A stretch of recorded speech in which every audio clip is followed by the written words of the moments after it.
உங்களுடன் ஸ்டாலின், உங்களுடன் ஸ்டாலின். நீங்க உடனடியா மனுவை கொடுங்க, 30 நாள்ல தீர்த்துருவோம். 40 நாளா போராடிக்கிறது உங்க கண்ணுக்கு தெரியலையா? 40 நாளா தொடர்ந்து ரோட்ல உட்கார்ந்து போராடி கொண்டிருக்கக்கூடிய போக்குவரத்து தொழிலாளர்கள் உங்களுக்கு மனு கொடுக்கணுமா? இந்த பக்கம் எத்தனை பேர் போவீங்க வர்றவங்க? அமைச்சர் போறீங்க வர்றீங்க. நேற்று தோழ சொன்ன மாதிரி துணை முதலமைச்சர் வர்றாரு போறாரு, எல்லாம் இருக்குல்ல. அப்ப 30-40 நாட்களாக போராடக்கூடிய தொழிலாளர்களுடைய போராட்டத்தை பற்றி தமிழ்நாடு அரசாங்கத்திற்கு காது இல்லையா அல்லது கண் இல்லையா? என்ன கோளாறு? உங்களுக்கு கோளாறு என்பது இதில் அல்ல பிரச்சனை, உங்களுடைய கொள்கையில் தான் பிரச்சனை.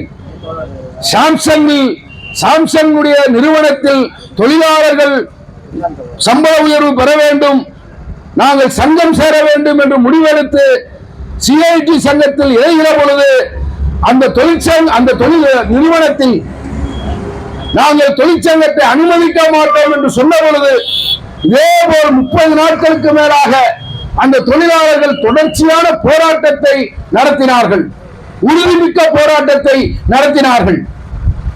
அரசாங்கம் யார் பக்கம் நின்றது? தொழிலாளர் துறை யார் பக்கம் நின்றது?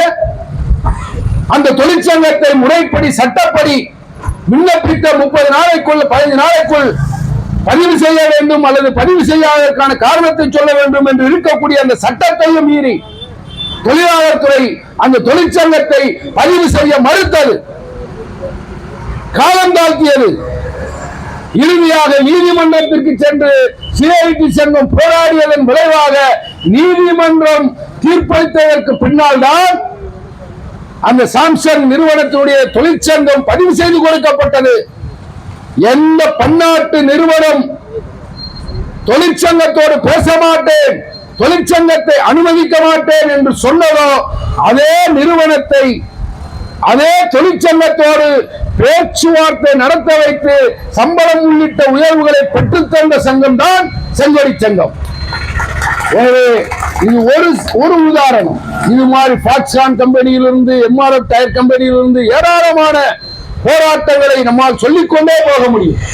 தொழிலாளர்களுடைய உரிமைகள் எங்கெல்லாம் மறுக்கப்படுகிறதோ அங்கெல்லாம் சிஐடி சங்கம் செங்கொடி சங்கம் ஒழுங்கான முறையில் தொழிலாளர்களுடைய கோரிக்கைகளை தொழிலாளர்களுக்கான உரிமைகளை பெற்றுத்தரக்கூடிய மகத்தான காரியத்தில் போராட்டத்தில் சிஐடியு தொய்வின்றி போராடும்.